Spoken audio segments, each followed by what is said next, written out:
Bienvenue dans mon podcast quotidien de science-fiction, où chaque jour je vous emmène dans des mondes extraordinaires, où nous explorerons des œuvres littéraires, racontant des histoires fascinantes qui ont été écrites tout au long de notre histoire.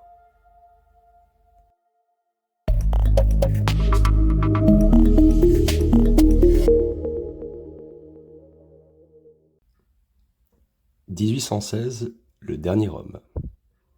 Le dernier homme de Jean-Baptiste Cousin de Grainville, publié en 1805, est une œuvre remarquable qui se distingue par son exploration pionnière du thème post-apocalyptique.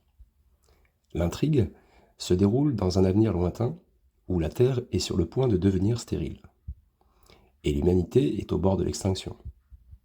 Seuls deux individus, Omégare en Europe et Sidérie en Amérique, sont encore capables de procréer. Leur destin est étroitement lié à celui de la planète, symbolisé par le personnage d'Ormus, le génie de la Terre. Le roman débute près des ruines de Palmyre, dans un lieu appelé la Caverne de la Mort, où le narrateur découvre l'histoire d'Omégare et de Sidérie à travers des visions surnaturelles. Omégare, issu de la noblesse, est présenté comme un phénomène à sa naissance, suscitant l'espoir d'une possible survie de l'humanité. Cependant, malgré l'espoir initial, il reste le dernier homme fertile en Europe. Le personnage d'Ormus joue un rôle crucial dans l'histoire. En tant que gardien de la Terre, il est déterminé à prévenir sa destruction imminente. Pour cela, il guide Omégare dans sa quête pour retrouver Sidérie, la dernière femme fertile. Elle est située en Amérique, spécifiquement au Brésil. Ce périple est marqué par des découvertes scientifiques et des inventions futuristes, comme un vaisseau aérien utilisé pour le voyage. La rencontre d'Omégare et de Sidérie marque un tournant dans le récit. Malgré les avertissements et les présages, leur union a finalement lieu.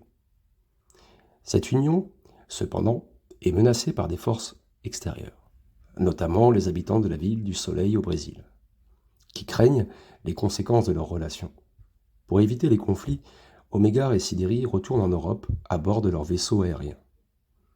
Un autre personnage central est Adam, le père symbolique de l'humanité, qui se voit confier la tâche de convaincre Omégare de se séparer de Sidérie.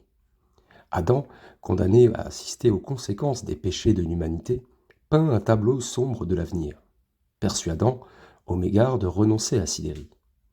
Ce sacrifice est censé prévenir la naissance d'une descendance maléfique et sauver l'humanité.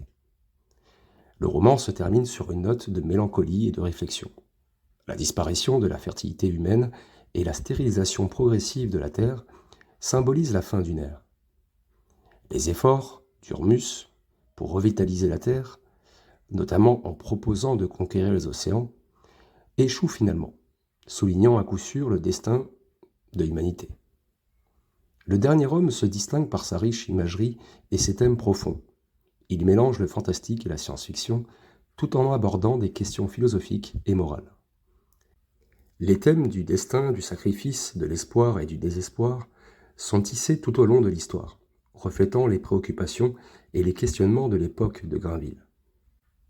Son œuvre a été influencée par son contexte historique et culturel, notamment les idées de la Révolution française et de l'ère romantique.